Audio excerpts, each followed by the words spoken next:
구경 1승 보성론 7. 위하의 설품.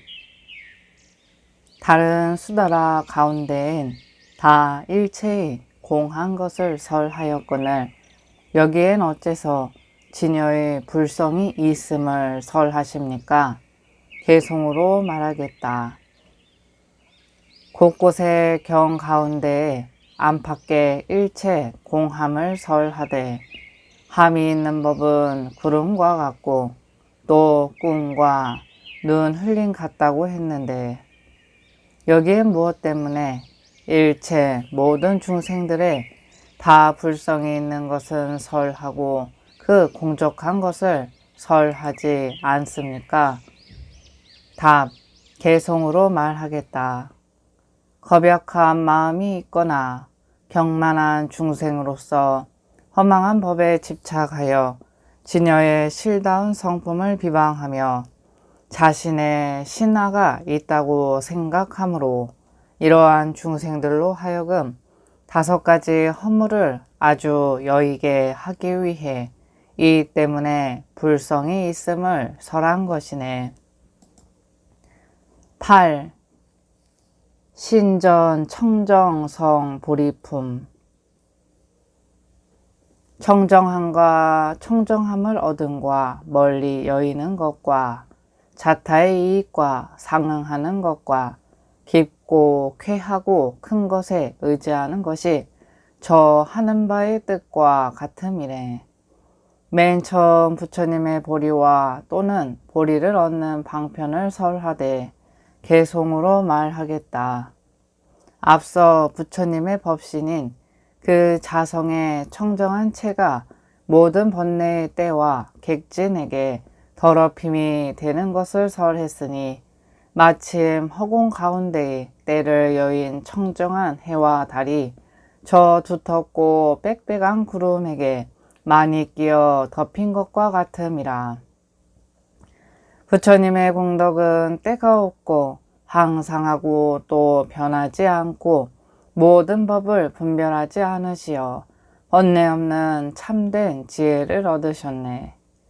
다음은 때가 없는 청정한 체를 설하되 개송으로 말하겠다. 마치 청정한 물이 조금도 더러운 티가 없는 데다가 가지가지 꽃나무들이 그 주위를 항상 둘러싼 것과 같고 또 라후를 여인 달과 구름의 가림을 여인 햇빛과 같이 때없는 공덕을 갖추시어 나타나는 그것이 곧 저 몸이시라.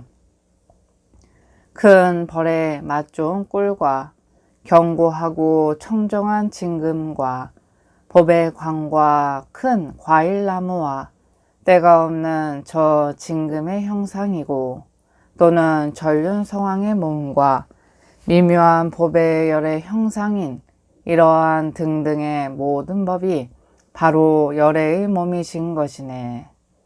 다음은 스스로가 이롭고 남을 이롭게 함을 성취하는 것을 설하되 개송으로 말하겠다. 셈이 없고 또 두루 이르러서 없어지지 않는 법과 더불어 항상 하고 청량하여 변하거나 다르지 않아서 그 적정한 곳을 물러나지 않으시니라.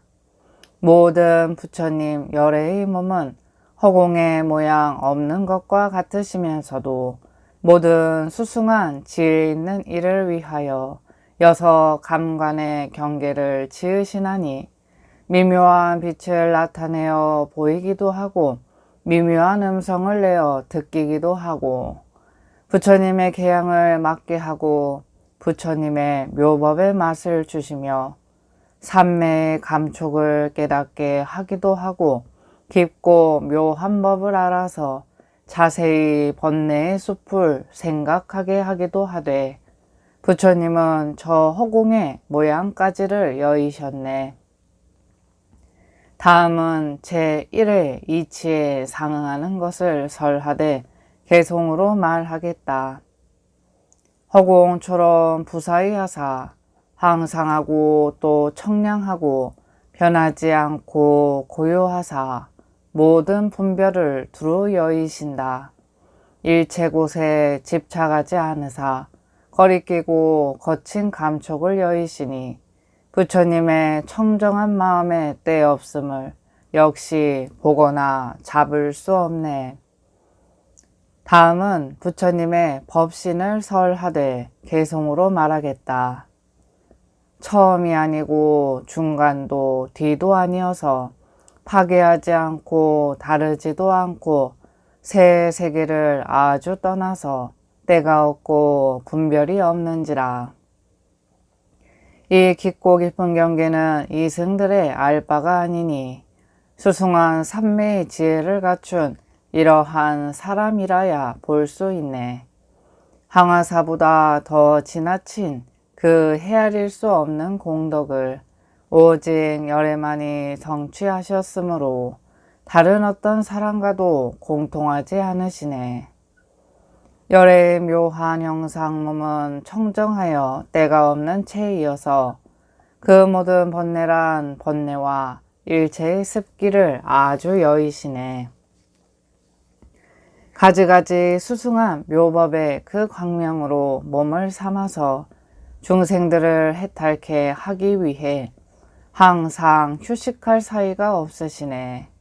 하시는 일에 부사의 함이 많이 보배와 같아서 능히 갖가지 형상을 나타내나 저 몸은 진실한 것이 아니네.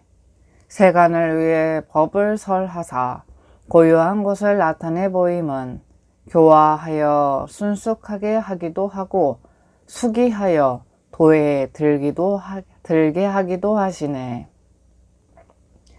열애는 거울 형상의 몸이시되 본체를 떠나지는 아니하시니 마치 일체의 빛이란 빛이 허공을 떠나지 않는 것과 같네. 다음은 열애의 항상 머무시는 몸을 설하되 개송으로 말하겠다. 세존의 체는 항상 머무사 한량없는 인을 닦으셨으니 중생계는 다하지 아니하나 자비하신 마음은 뜻대로 하시네. 지혜는 상응함을 성취하사 법 가운데 자제함을 얻음으로써 모든 마군을 항복받으시니 그 체가 고요하기 때문에 항상 하네. 다음은 헤아릴 수 없는 체를 설하되 개송으로 말하겠다. 말로써 설할 수 없고 제1의 이치 진리에 해당하고 모든 각 관의 자리를 떠났으므로 비유로서 설할 수도 없는지라. 최상의 수승 미묘한 법은 열반이 있다는 것을 취하지 않나니 이는 삼승들의 알 바가 아니고 부처님이 아시는 경계이네. 9. 열의 공덕품. 스스로가 이롭고 남을 이롭게 하는 그것이 제1의 이치 진리의 몸이니 제1의 이치 진리 몸을 의지하여 이 세간의 진리 몸이 있는 것이니 그 과가 모든 것을 여인 순숙한 가운데 64가지 갖가지 법과 모든 공덕의 차별이 부족해 있네. 대략 개성으로 설하여 말한다. 부처님의 힘은 금강저이어서 지혜 없는 자의 장애를 보수되 열애는 두려움이 없으므로 대중 가운데 처하심이 사자와 같으며 열애의 특수한 법은 그 청정한 것이 허공과 같고 저 물속의 달과도 같으므로 중생들이 이것을 두 가지로 보내 맨 처음 10가지 힘을 설하되 개성으로 말하겠다. 도리에 개합하고 개합하지 못함과 과보와 업과 또는 모든 근성과 믿음과 두루 이름과 때를 여의는 모든 선정과 또는 과거세를 기억하는 것과 하늘눈과 적정한 지혜 이러한 등등의 여러 글귀를 10가지 힘이라고 말하는 것이네. 다음은 금강저와 같은 것을 개성으로 말하겠다. 도리에 개합하고 개합하지 못함과 업의 성질과 중생들의 모든 믿음의 근기와 가지가지 따라 닦는 지위와 과거세 숙명의 차별이며 하늘눈과 번뇌를 다 끓는 등 이러한 부처님의 힘, 금강저로서 저 어리석음의 갑옷, 산, 담장, 나무들을 다 능히 찌르고 부수고 흙고 깨트리시네. 다음은 네 가지 두려움이 없는 것을 설하되 개성으로 말하겠다. 여실히 모든 법을 깨달은가 모든 도에 장애되는 것을 막은가 도를 연설함과 번뇌를 끊음이 이것이 네 가지 두려움 없는 것이라. 알바의 경계에 있어서 필경 자타를 다 알되 스스로가 알고서 남을 알게 하는 이것이고 장애되는 길을 막는 것이며 능히 수승미묘한 과를 증득하되 스스로가 얻고서 남을 얻게 하여 자타에 이로운 진리를 설하는 이것이 곧 모든 곳에 두려움 없는 것이네. 다음은 사자왕과 같은 것을 개성으로 말하겠다.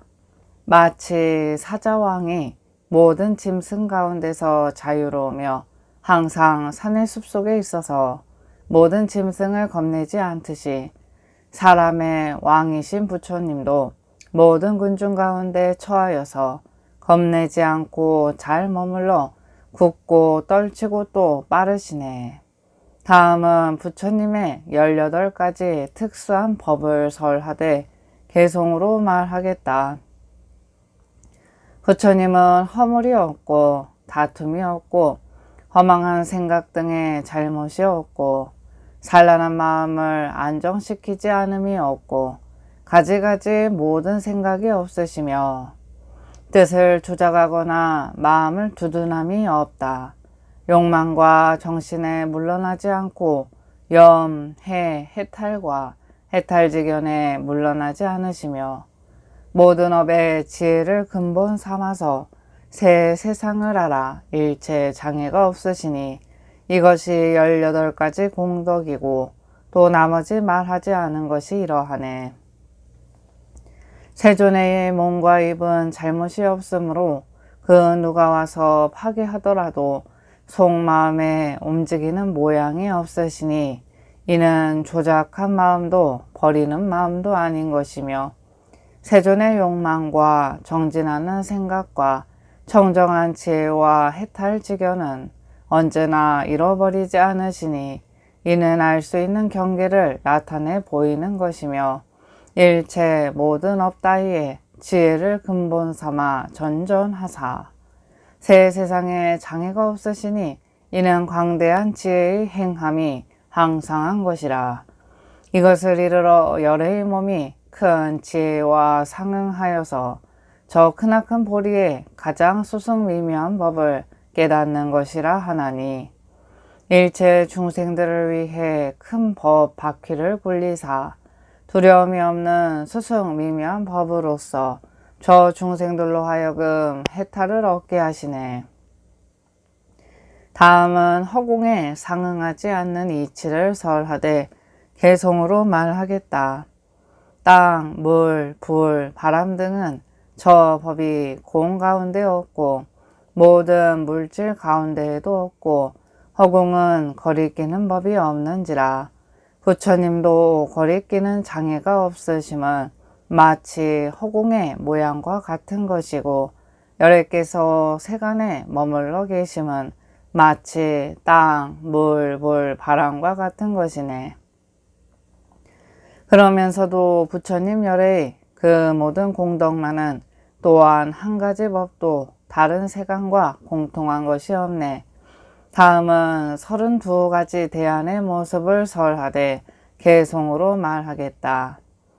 발바닥의 모양은 판판하여 천폭의 바퀴를 구족하고 발등은 높으면서 위가 두둑하고 이니 노광의 장단지와 같으며 손발은 모두 부드럽고 온 손가락이 다 가늘면서 길고 아왕과 같은 비단결의 손가락이고 팔뚝과 팔꿈치는 위아래가 두둑하며 두 어깨는 앞뒤가 판판하고 좌우 양편이 함께 다 원만하고 서면 손이 무릎까지 내려가고 말의 음경처럼 감추어져 있으며 몸매와 키의 훤칠하고 단정함은 니구 수왕과 같고 몸매는 7군데가 가득하면서 윗부분의 반은 사자와 같으며 미덕의 힘이 견고함은 마치 나라연과 같고 몸빛이 신선하고 청정하고 미묘하고